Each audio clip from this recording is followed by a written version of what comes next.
Very grateful to be here. What I'll be talking about this morning is something called the rhythm of peace. And so how apropos that the theme for this month is move your feet. Move your feet.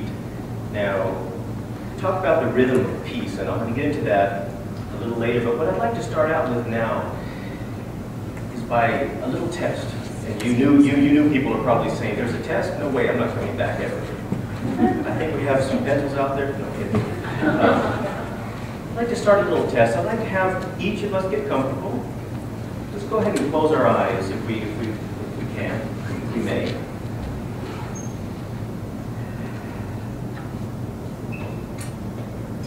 Now focus your attention, bring your awareness to your heartbeat.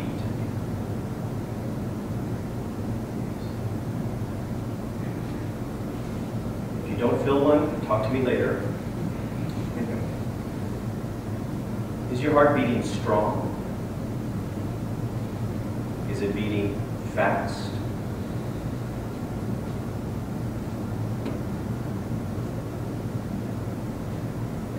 Is it slow? Just feel where it is in your body. Just become very aware. Shine the light of your consciousness on your heart. Become aware of its beating.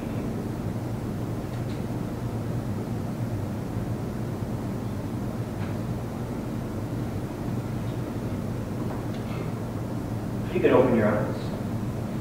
So, you know, the average resting heart rate of the human body is between 60 and 100 beats per minute. I think I saw somewhere the maximum is like 256. I guess that means if you're beating that fast, it's probably going to stop anytime really soon. So when they look at the average heart rate, the resting heart rate, it comes down to about 72 beats per minute.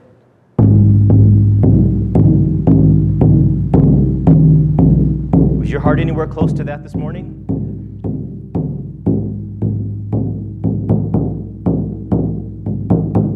So what we're going to hope to do by the end of my talk, bring it back down to 60, closer to that range.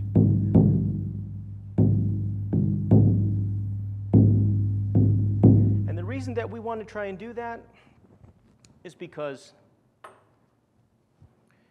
when our resting heart rate is at 60 beats per minute, when our breathing is at, let's say, 14 breaths per minute, that's when you reach what they call a sense of homeostasis. Anybody know that word, homeostasis?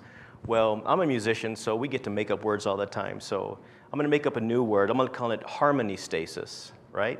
That's when your body is in perfect harmony, when everything is functioning just as it should, when it's at perfect peace. And that's what we're going to try to get to through this talk. A Course in Miracles says, nothing real can be threatened, and nothing unreal exists. Therein lies the peace of God. And I think it was beautiful what Bonnie said, the quote that she pulled out of Ernest Holmes. He was acutely aware that peace is at the center of our being. Peace is where we can allow the full creation, the full process of life to go on. And I'd like to say that you're all a symphony, and I'm going to talk just a little bit later about how each system in your body has its own rhythm, how you have your own rhythm, the earth has its own rhythm, the stars have their own rhythm, and when it's all combined together, that is the state of peace. So let me ask you a really hard question. What is peace? Anybody, just throw it out. What is peace to you? Calmness, happiness. Calmness, happiness? Balance. Balance, nice. Yes. Good, those are all good things. And the nice thing about that is that no one said it's the absence of aggression or the absence of violence. We as religious science people, we like to affirm things in the positive because we know that thoughts are things, words are real, they have a real impact, they create exactly our reality that we're experiencing. I meditate, and my brain will not shut up. Anybody have that problem? That little chatter? You know, it seems like I'm doing fine except when I sit down and then I try to meditate. In Zen meditation, we leave our eyes open just a little bit to experience the world, because if we close them, as they say, then it's nothing but daydreaming. So I try to leave my eyes open, and then I start noticing, oh, I really should have vacuumed that spot there. I should have dusted that spot there. It's a bit of a challenge. So what I always go back to when I'm really having a really difficult time trying to focus, I say, peace, be still. You know, the teacher, Jesus, in the Gospel of Mark, he had been out all day. He was healing all kinds of people. All of his followers were coming there saying, please heal me, please, you know, bring my son back to life. I have epilepsy, I have leprosy. And he was really tired. And so he told his disciples, hey, go get me that boat so we can get away, so we can go to the other shore, because I really need a rest, because he saw even more of them coming down. So there he was, they were on this boat, and all of a sudden this big storm had moved in, just really the violent storm. And so they were really afraid, and they went, hey, there's a storm coming in. I think we're all going to die. And he woke up and he said, peace, be still. That's how I think that he said it. I don't think he said, peace, be still. I think he said, peace, be still. I think he was talking not only to the waters, but he was talking to his disciples. Don't you guys get it? You know, I'm sleeping here. You have nothing to worry about. Peace, be still. And as soon as he did that, calm waters, and the account that I read, the disciples were all saying, wow, who's this guy who does this? You know, they couldn't understand what he had access to, which was, there's only peace. All that you're seeing now is an illusion. And life is like that too. You know, life is like that. When we're going through turbulence, through grief, through some strife, through some stress, you know, that's when we have to also say, peace, be still, because as Ernest Holmes believed, and so many other teachers have also taught, peace is really who we truly are. That's why I love the quote that she pulled out too. And what the Course in Miracles says too, nothing real can be threatened. Nothing unreal exists. Therein lies the peace of God. If you have that awareness, if you have that knowledge. Emerson, one of Ernest Holmes' people that he went to often, he says, peace cannot be achieved through violence. It can only be attained through understanding. I like that. I would also add that it can be attained through surrender. So I went into the dictionary just out of curiosity. Well, not a dictionary. We don't have those. I mean, I have some, but I haven't opened them in years. Looked online, Wikipedia. And I said, I wonder what peace is. You know, what's the definition of peace? And these are some great ones. I just pulled them out, and it says, peace, it's a noun. Did you know that? Okay. The normal, non-warring condition of a nation, group of nations, or the world. I like this one in particular. A state of mutual harmony between people or groups, especially in personal relationships, as in he was arrested for being drunk and disturbing the peace. That's my favorite. So we're always saying things like, you know, we have to keep the peace, we have to make peace, we can't disturb the peace. One more quote that I'd like to bring out from Ernest Holmes. He said, peace is the power at the heart of God. It is through the revelation of the self to the self that one understands life, that he approaches the power that is at the heart of God. This comes through recognition of the unity of the individual with the spirit back of, in and through all. Ernest Holmes used that phrase a lot. He was always talking about at the back of this, in the back of this, in the back of all things. And what he's really talking about is the same thing that I'm talking about here. That deep peace, that sense of calmness, that sense of happiness, that sense of joy that you all kind of pointed out. So what I'm going to teach you here coming up soon is how to access that peace. The second part of my message this morning, first of all, it's the rhythm of peace. And I know all about rhythm. I'm a drummer. I'm a percussionist. I've been a percussionist all my life. I beat on things constantly. My mother, poor thing, just shut up. She never said, peace, be still. Randy Granger. That was usually, okay. And I'm going to show you how to access that peace, how to find that peace. And the way that, one way that I know how to do it, one way, of course, is through music, which is awesome. That's my favorite way.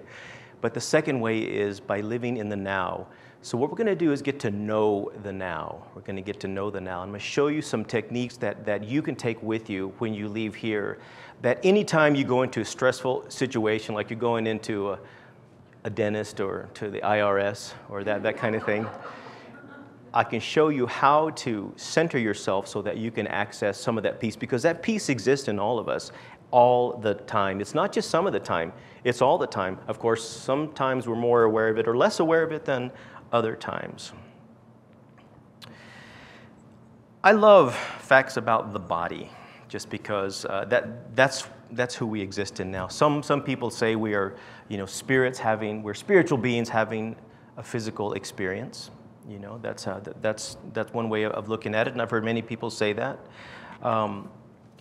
So we're in these bodies, and we get to use these bodies. And the nice thing about it is you don't need a password for them. You don't need to type in some stupid CAPTCHA code, And some of the facts about the body that will tie into what I'm talking about here is that your heart is pumping 2 gallons of blood per minute. That's 100 gallons an hour. Your circulatory system, if it were taken out and stretched out, 60,000 miles of tubes and channels and canals. 60,000 miles, that's the circumference of the earth twice. And it's all tucked in here. 3% of our body mass is all that it takes up. And so it's all in here. And how perfect is that? We don't have to do anything about that. I mean, can you imagine if we had to be aware? We're overwhelmed all the time with things anyway. Our phone's going off because Facebook or Twitter or something. Somebody just made a comment that you can't stand, so you have to really go back to it fast. If we had to pay attention to the blood running through our body, well, I don't know, we might be in trouble. But that all happens, what Ernest Holmes called the pattern of perfection back of all things, the pattern of perfection. I work a lot with hospice patients as a volunteer with my flute music. And when I'm with them playing, not only am I playing that they find that sense of peace, but I'm also at the same time thinking those exact words. There's a pattern of perfection within you that's being revealed now.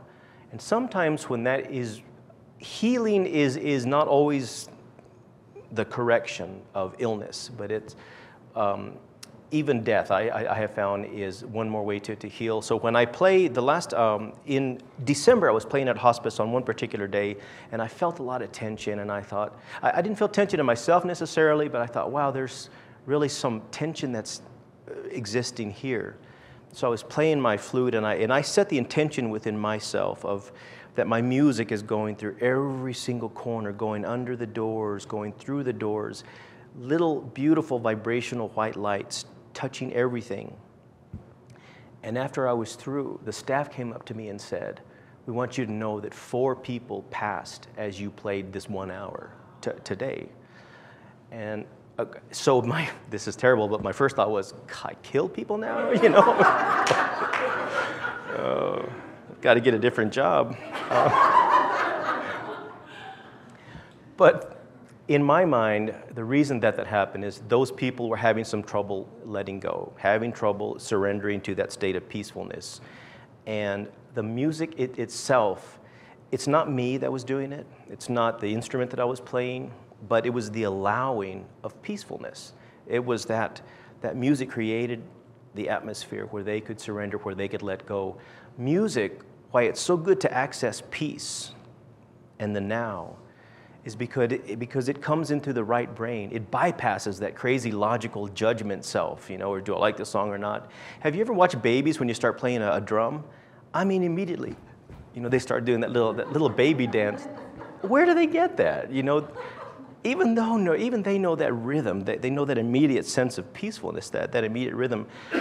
So music can bypass that logical part, that part that is judging and saying, is this okay? Is this safe? That's why music has been used with Alzheimer's patients to great success, with autistic kids with great success too.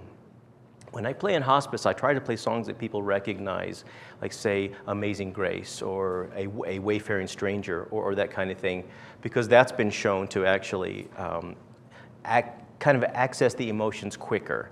And that's the beautiful thing about using music as a vehicle to peacefulness, is that it does allow you to know how you're feeling. I like that song. It makes me feel happy. Or you'll hear another song and you think, that song's terrible. You know, somebody turn that stuff off. So I'm going to play a little song for you now, just to help you find that peacefulness, to kind of get a sense of where I'm trying to go with this. The thing about music, there's 3 parts to it. First is rhythm. The second is melody, you know. The other part of that is harmony. So when I choose the notes that I'm going to play, when these beautiful musicians choose a note that they're playing, we're purposely creating harmony. So we're purposely tapping into that the harmony stasis, I guess, is kind of like I said earlier, which is the relationship between notes.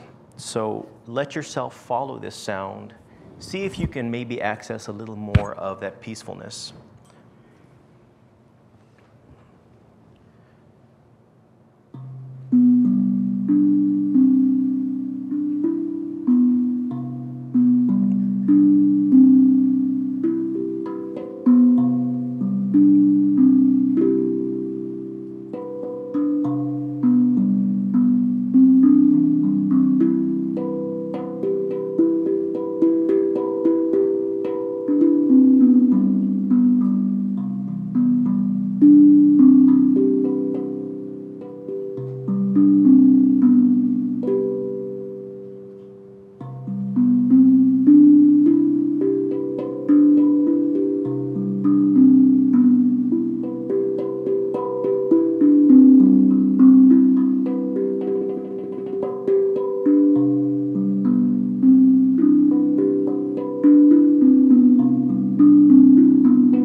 Did you feel that vibrating through your body?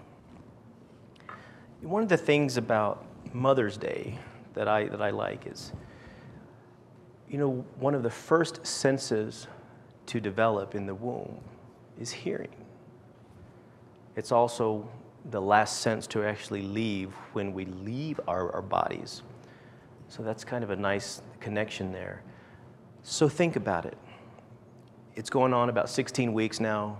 You're this little creature becoming aware that something's going on, and you hear your mother's heartbeat, doom, doom, doom, doom, through water, you know, through amniotic fluid. And, you know, have you ever been under a pool like it's summertime when you hear the, you know, stereo coming? You know, you can hear that, that really beautiful vibration. Well, we're like 70 to 75% water anyway. We're great conductors of music, in other words, and vibration. So if the mother's heart rate is, say, maybe 72, the baby's all good, everything's as it should be, he has the harmony stasis. Maybe she is driving along and somebody cuts her off, so her heart rate goes up really fast. It goes up, and as soon as the heart rate goes up, the chemicals of stress, cortisol, adrenaline are introduced into the baby also. So we're seeing how important even then is that sense that everything's okay in the world, that sense of peacefulness. And when she breathes, we hear the breathing. We hear that. I would love somebody to record what it sounds like in the womb. I'd use that in a song. I so would. So The body has its own rhythm, okay? Every single part of the body has its own little rhythm going on. And we're not even really cognizant of it because we don't need to be, which is good. So let's say this is the heartbeat.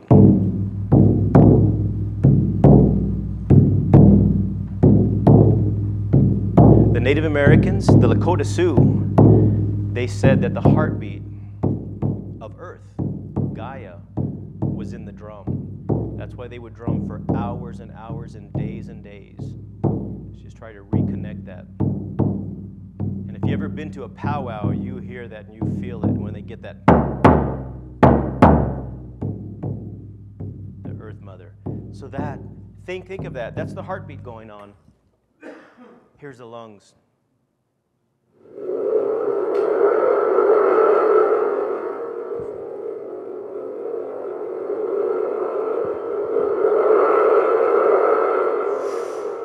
There's a chain smoker.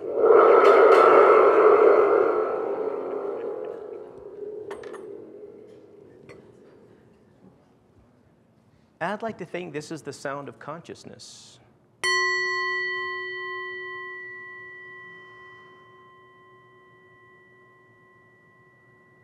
So the body has this beautiful symphony going on all the time. You know, every second, you lose 10 million cells in your body. They reach the end of their life cycle. 10 million every second. There went 10 million. The next second, 10 million are regenerated and recreated. A constant, beautiful, elegant dance that's going on for our benefit. And that goes into that peacefulness. Now, you have to think to yourself, who's doing this? You know, I'm not doing it, clearly, because I wouldn't know how. I wouldn't know how to make that many cells at any given time. So surely there's a will, there's a source, there's a force that's at work. The same beautiful rhythm that's creating this, that's holding it all in place and making it function beautifully, is holding the stars in place too. You know, scientists a few years back, this is a great little story, they decided to see what the universe sounded like. So somehow, now of course in space there's no sound because it's in a vacuum, as some scientists say. So they recorded some sounds in deep space and they slowed it down enough so that we could hear it. And it turns out that the note was an F. F. The note F. I don't have an F right now, but if I did, I would play it. Yeah, play an F, please. Lower.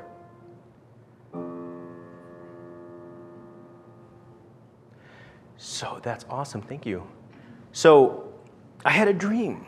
This was before I even saw that program. I had a dream that I was taken to the center of the earth, and I was shown by, I was brought into this cave, like right at the center of the earth. It was so like Lord of the Rings, you know, it was just really great.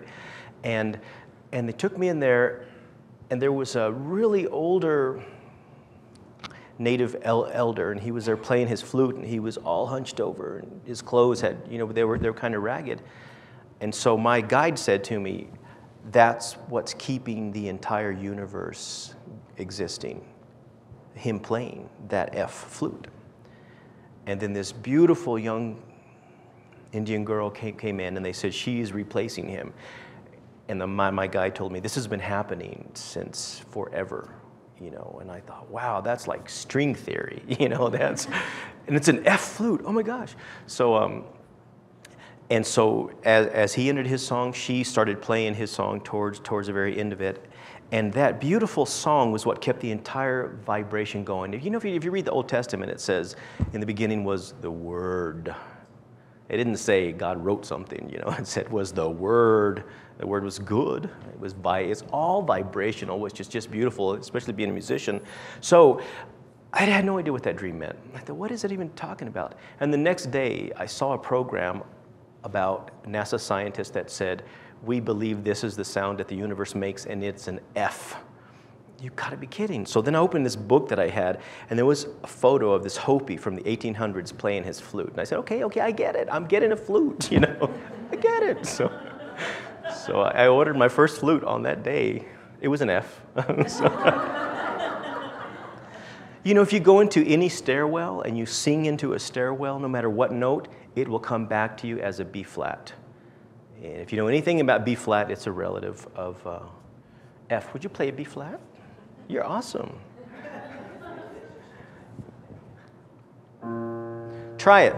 Any stairwell you go into, no matter what note that you sing, it'll come back as a B flat. And so, oh, that's beautiful. So, you know, my point with this all is there's a harmony to existence, there's a harmony to peace, there's a rhythm to peace, and there's a melody to peace. So just like music, right? You have the harmony, you have the melody, you have the rhythm. Peace exists as that too. That deep peacefulness that we're all, you know, really kind of striving to actually be at, because it really allows life to go on unfettered. Who's heard of Eckhart Tolle? Anybody? Okay. Eckhart Tolle was a pretty smart guy. He wrote this book, this monumental book called The Power of Now, where he talks about how to access the now, why it's important. He explained what the now is.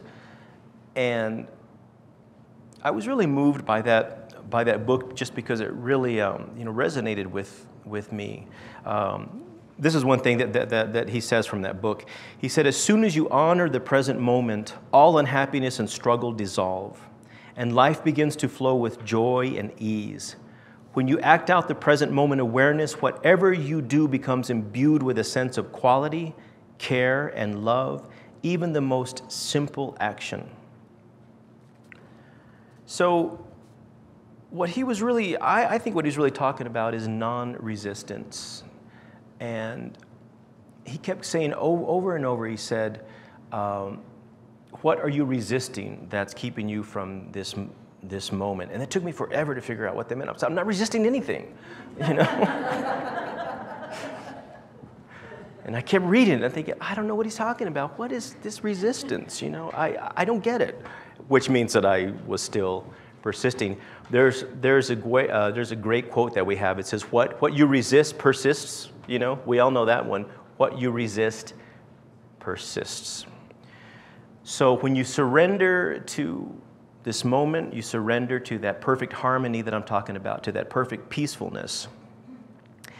But it's not that easy, is it? It certainly doesn't come easy.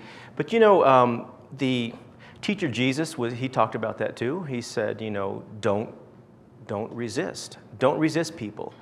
One of my favorite lines is when he says, you know, somebody slaps you on the face, turn the other cheek. I don't think he meant that literally. I don't think he meant if you get whacked, you should say, okay, this one now. Yeah. I think what he was talking about was what Eckhart Tolle is also talking about. Don't give your attention, don't give too much attention to what's keeping you away from the peacefulness. Because the more attention you give to that which is preventing your peacefulness, the more it's going to persist. That's why I've never understood why people protest war. You know, well, why don't you be in favor of peace instead? Instead of a war against hunger, let's feed people. You know, so by the more attention that we're giving to that very thing that we're resisting, okay, it's going to continue. Martin Luther King Jr. knew this too. Mahatma Gandhi, they both said, you know, that makes a whole lot of sense. So that's how we find that peacefulness is by surrendering to it. So now I'm going to maybe help myself too, because I'm still learning. People ask me all the time, how long did it take you to learn to play the flute? How long did it take you to learn to play that? And I tell them, oh, I'm still learning. That's never a satisfactory answer, is it? I'm still learning at any given moment. The great Native American spiritualist and teacher Black Elk said, there can never be peace between nations until there is first known that true peace which is within the souls of men. John Kabat-Zinn, you know of him? Wonderful meditation teacher. If you've never heard of him, look him up on YouTube. He has really nice stuff where you can take one of his guided meditations. I like what he says about the present. He says, the only time which you ever have in which to learn anything or see anything or feel anything or express any feeling or emotion or respond to any event or grow or heal is in this moment. Because this is the only moment any of us ever gets. And you're only here now and you're only alive in this moment. Accessing that moment, I think, is a real struggle for us because so many of us are thinking with our minds. The mind doesn't want you to be in the present moment, does it? You know why? Because it's obsessed with time. It's obsessed with the past. It's obsessed with the future. It's obsessed with that friend of yours who always posts the political stuff on Facebook. You know, every time you close your eyes, I wish she didn't put that there. God, I don't know why she hates Obama so much, you know. Oh, that's probably just some of my friends that are. The ego certainly doesn't want you to surrender to the moment or to the now, because the ego wants you to think it's doing it all, it's doing everything. In fact, it's orchestrating it, it's got it all under control, but it really doesn't. There is a certain peacefulness that's at work. So, what I'd like you to do, I'm gonna help you hopefully access the now through your body. You can access it, like I said, through music. And I'm gonna play a song a little bit later on the flute that'll help you do that also. But now I'm going to show you how to access it through your body. Are you interested? Sure. All right, get comfortable. Shake and shimmy. I didn't know my keys were here.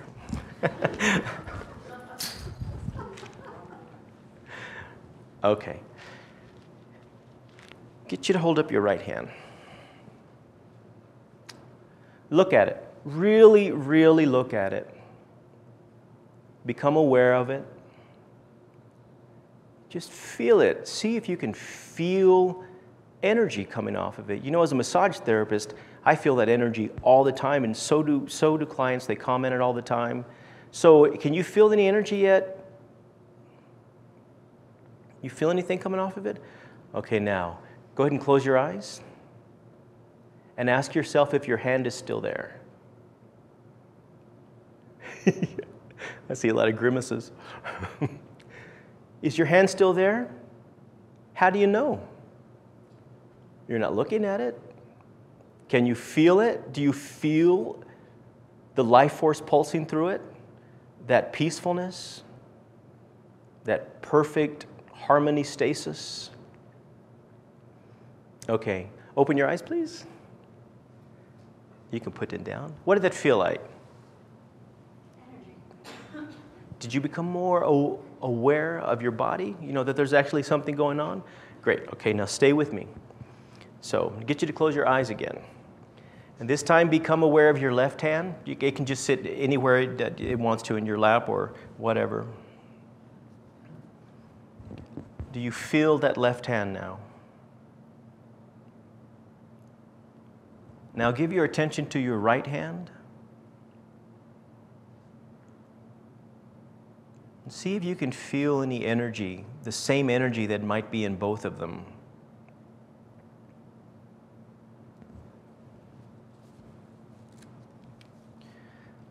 I'm going to take you into a short body meditation.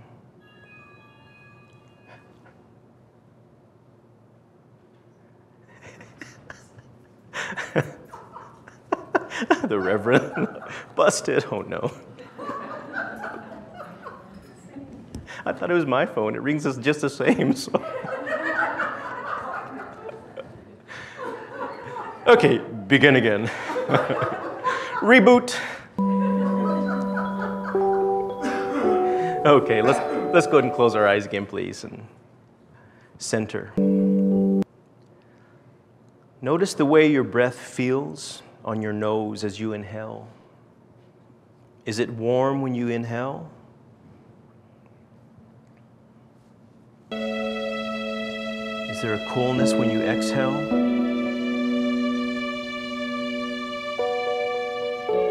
Just Pay attention to the quality of how it feels coming in your nose, entering your lungs.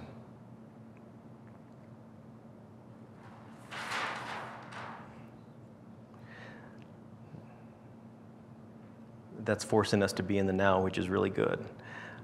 Now let's bring our attention down to our feet. Just become aware of them. Give your attention to your feet. Give all your attention. How do they feel? Can you feel the energy of the millions of cells all working in cooperation? Or maybe they just feel sore. Maybe your shoes are just too tight. Feel it. Pay attention to it. And simply, if there's any discomfort, acknowledge that discomfort, but don't give it a name. Now see if you can plug in and feel the earth's energy coming up as we glide through the solar system 17,000 miles per hour. See if you can feel that connectedness, gravity, the energy coming through your feet. Now move your attention up to your shins, up to your knees. Feel how your knees feel. Pay attention to them. Just become aware of them right now. Move up to your thighs. How do they feel? Are they relaxed? Are they tight? Are they sore? Can you feel them against your chair? Can you feel your hands on your thighs? If you feel any pain or discomfort, it's okay. Don't name it. Don't dwell on it. Don't resist it. Just move on. Let's go up to our groin area. Just notice any sensations. You don't need to give it a story or a name. Slowly, we're moving up to our abdomen. Notice how it feels. Is it full? Is it noisy? Is it hungry? Bring your consciousness, your awareness up to your internal organs. Feel them all perfectly tucked in there, so beautifully packed in together. And say thank you. Notice how your lungs feel now. How they expand when you inhale, how they contract when you exhale. Now, once again, let's bring our attention to the heart. Just notice it beating. Is it any slower? Is it strong? Tell it thank you for pumping those 100 gallons per hour. Move up to your throat and your neck. Is there some tightness there? Some tension? Is it relaxed? Feel a warm, pulsating energy, the peacefulness. Come up to your mouth now. Is it dry? Is it moist? Is it open? Is it closed? Just give your awareness to it. Come up to your nose. Notice your nose breathing in and out. Do you smell things? Hopefully good things. Bring your attention to your ears now. Notice how the sound of my voice and the music is coming in through your ears, activating and vibrating those beautiful, tiny little pieces in there. Now come up to the space between your eyebrows, what some people call the seat of consciousness, the third eye. Right now it should be buzzing and tingling. You should feel a warmth, a tingling, a buzzing. Now come up to your crown, the crown of your head. Allow it to open up and relax. Just feel the warmth. Feel a warm energy coming through the crown of your head. You can see it as a light or energy or as music. And let it flood your body with peacefulness, with energy, with light, with healing, whatever you may be needing right now in this moment.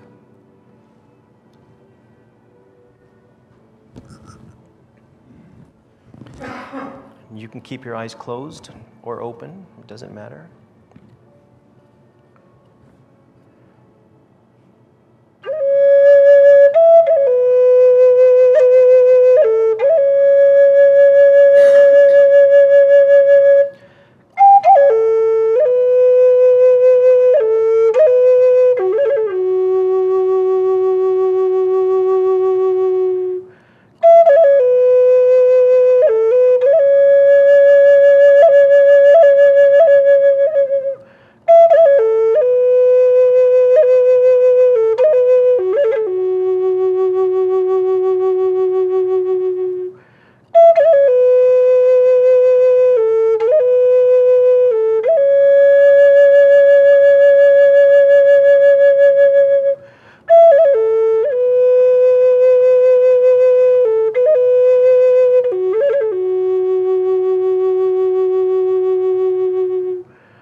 So let's kind of remain in that place there.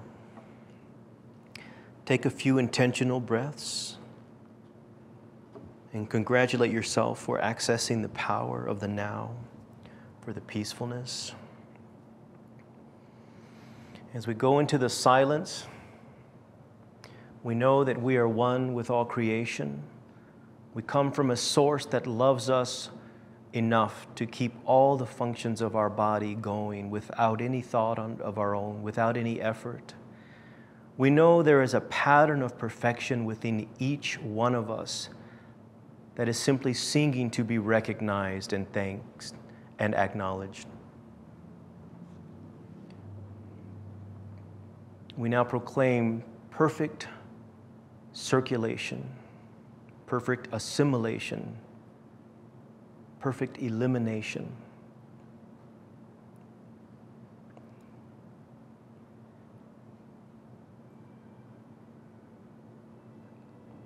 As I look out into my world, I see there is nothing to fear. And as I look back into my own mind, I know there is nothing to be afraid of. My thought is filled with confidence, with hope, with the acceptance of good. Expect the mirror of your experience to be filled with joy.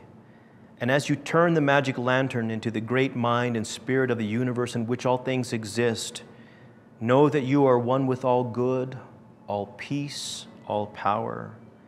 Affirm the presence of good in everything you do, the guidance of love everywhere you go.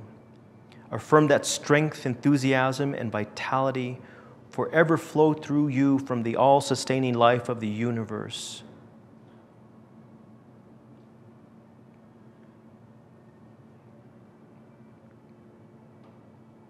Beauty goes before you. Beauty goes behind you. Beauty goes above you. Beauty goes below. There is beauty all around. May you walk in beauty. May you walk in beauty. May you walk in beauty. And so it is.